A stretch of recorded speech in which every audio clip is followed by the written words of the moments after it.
Welcome back to my kitchen, guys. I have like a little bit of a setup going on, so hopefully everyone can see what we're doing today. So we are making guacamole. It is so simple. This is going to be a basic recipe that you can then take, zhuzh, do what you want to do with it. Along the way, I'm going to share with you some of my tips on guacamole, and I hope that you are ready. So our ingredients: avocados. I am using 5 because they were on sale, 5 for $5. So I have 5. 1, 2, 3, 4, 5. I have a yellow onion. It's a sweet onion, a Vidalia onion. Cilantro, garlic, lime, optional hot pepper. I'm actually going to be leaving this out because my children are going to be eating the guacamole, but I do want you to know that you have the option of heating up, adding some spice. So to start, we are going to get our avocados cut. So what I like to do is take my knife and go lengthwise down the avocado. All right, pull it apart like that. And I am personally, oh, it's a good one too, see? I am personally not a big fan of doing anything with a knife in here because I've cut myself really badly doing that. So I just take my hand, like my thumbnail, and pop the pit right out. Just taking a fork. That's my dog. Maybe a package is here. Maybe it's my wrinkle cream. That would be awesome. Okay, so I am just going to take all of that avocado right out of there. You can use a fork, you can use a spoon, and it's just gonna go right into the bowl. I do not want the top of the seed ended up going in there. I do not want that. Okay, and I am going to just get those all quickly in here. All right. We make guacamole regularly. My kids like tacos made of only guacamole. Ooh, another good one. We're winning the lottery, although this one has a huge pit. Anyway, Teo and Max like to have tacos that are only guacamole. And that's fine with me because I feel like avocados are so nutritious. Got good fat in them that I can't complain that they're not putting chicken in their taco. Not everybody needs to have chicken in their taco or steak. All right, I'm gonna keep going with the rest of the avocados and then I will show you the next step. And also, I'm gonna figure out why my dog is barking his head off. All right, the dog was barking at nothing, like a rabbit. Anyway, I have 5 avocados in my bowl. Next, lime. Flavor and to keep the avocados from browning. The citric acid is gonna help us with that.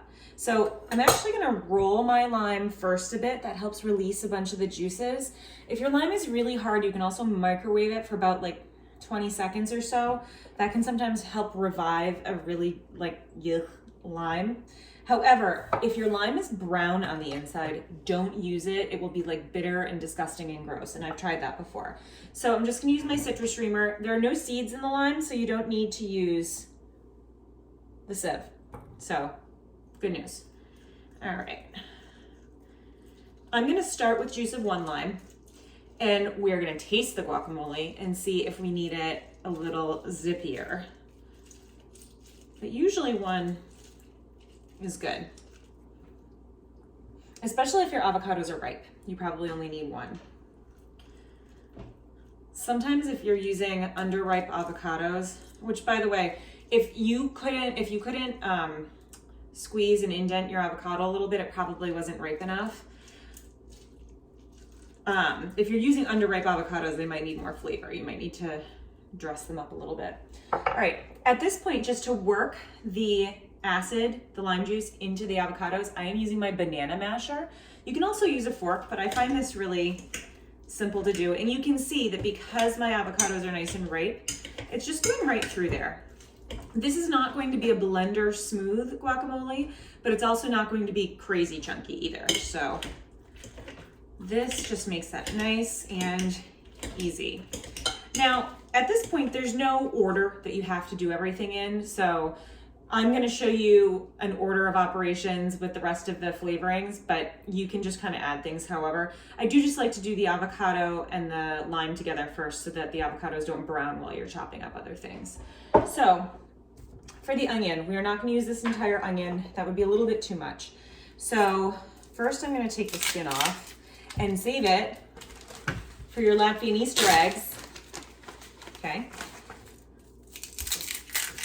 There are years where I have been an insane person and have gone to the produce section and literally taken the skins off of, like all the loose ones. Now, I didn't peel the onions all the way down, but all the loose skins off of the onions, and then gone through the checkout and they're like, is this a bag of onion skin? And I'm like, yeah, I'm gonna be dyeing my Easter eggs with them. So because we are under 40 days out from Easter, you really wanna start gathering those up. So that's just an aside. All right, I'm also not going to be carefully peeling this onion in front of you for 10 years. What we're gonna do is cut it in half, and I'm gonna actually use it probably a quarter of the onion. And then in half again. So we still have a side that has the root end, so it's not falling apart on us. So we can do our regular cut almost all the way through, but not all the way through. Nice thin slices, then turn them and do pretty small, fine dice. When you're eating guacamole, nobody likes a gigantic chunk of onion in their mouth. Small dice on that.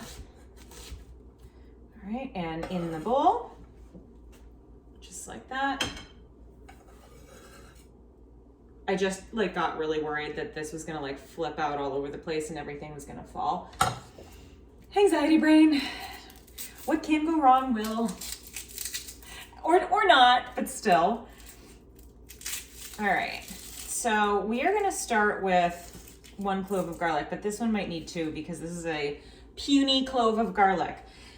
It busts my buttons sometimes that recipes will call for a number of cloves of garlic because cloves of garlic are not all equal. So I am going to tell you that you need probably more than this one.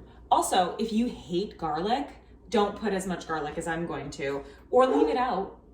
There are plenty of guacamole recipes that do not have garlic or don't have a lot of garlic. I think that it is an essential flavor, so it is going to be in my guacamole.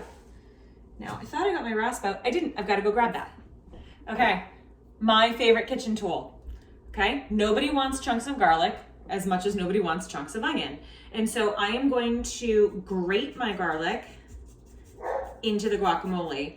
And that is going to make for a more evenly distributed flavor of garlic so that one bite isn't just loaded with garlic and another bite has none.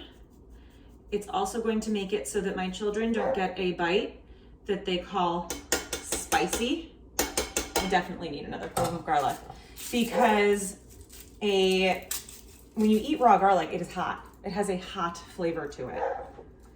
And the dog is barking again. There's a rabbit. There's a rabbit in the yard.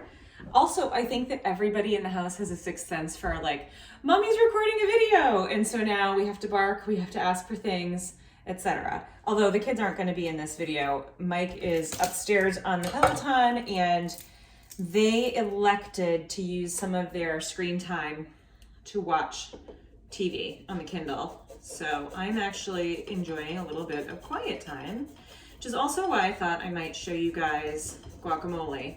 Additionally, I got dressed today. So all of these things, this confluence of events has led me to this moment. All right. Also, I'm trying the center part. I don't know. All right. All the garlic is in. I'm going to give this a mishmash now, just to kind of incorporate everything. I'm going to use this banana masher pretty much until the very end, until we're tasting it. You do want to kind of give it, press down on it a little bit. That's going to help. You're going to be pressing on the onions. You're going to be pressing on the avocados. Kind of helps it all become one. When chefs who have a big mortar and pestle that they obviously picked up sometime that they were in Mexico, when they're using that mortar and pestle, it's kind of a similar thing that they're doing. They're smashing the different components together in order to release those flavors. So you do want to kind of give that a good mash. You could definitely do this in the food processor if you're looking for something completely homogeneous and without texture, but I like a little bit of a chunk. Okay, my cilantro is the last ingredient, and mine is washed already. Pet peeve. There are certain grocery stores that shall not be named whose produce is literally covered in dirt, like covered in dirt. This cilantro is in good shape because I went to my favorite grocery store, but make sure if it looks at all gritty to stick it in a bowl of water, fill up water, submerge your cilantro, okay? Swish it around a while so that all of the sand can drop to the bottom, and then pluck it out and put it on a paper towel to dry. This is just rinsed, but I'm just warning you, sanding your cilantro is probably the worst. And then if you add it into the guacamole, then you have sandy guacamole, and that's really gross. All right, so I'm just gonna do like a quick chiffonade style. So I'm just really slicing through. I'm not looking for the tiniest pieces of cilantro, but I am going to run my knife back through here. It is totally fine to have stems in here. And actually, if you're making chicken stock or vegetable stock, save your stems because that has a lot of flavor in it. Those can just go into the freezer, into a bag, and then you have that for when you need it. I save all kinds of funny things like that. I save all the parts from inside the chicken. I save stems. I save when the bag of carrots is getting to be like, ooh, there's one floppy carrot in there. You can stick that in the freezer. All those things, and then use them down the road. It's just one more way to be a little bit more frugal and a little bit more thoughtful about not wasting and not throwing things away. All right, cilantro goes in. All right, and obviously this made a lot of guacamole. We'll probably eat the majority of it tonight, but it also will keep for a few days if you press plastic wrap right into the top of the Tupperware that you put it into or the bowl that you put it into. So long as there isn't air coming in contact, it won't get too brown. Also, you can just scrape that top oxidized layer off of it and it's still gonna be good. I love using guacamole as a sandwich spread, and I will probably be doing that for the rest of the week with this guacamole or for however long it lasts in our house. All right, so next we're gonna taste this for flavor because we haven't added any seasoning. We haven't added any salt. We might need to add more lime, and I might add a touch of honey, which is a trick I picked up from Bobby Flay. So I'm just taking my fork from the avocado scooping. All right. This has good flavor. I want a little bit more lime. I think just more lime. The avocados, because they're ripe, don't need any honey. But honey and lime together is a really nice addition. So I got my lime. And I got some chips, because we're gonna have a minute with the guacamole to ourselves, okay? So, we're gonna start with half and see how we like it.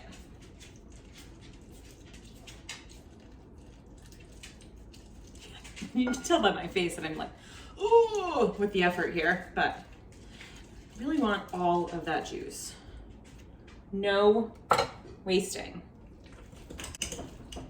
All right, I'm gonna try it with the chip and see. All right. Perpetrator. This is delicious. I'm happy with the flavor of my guacamole. If you are making guacamole and you want hot peppers, be my guest, be my guest. Put them in. I would put a fine mince on this, okay?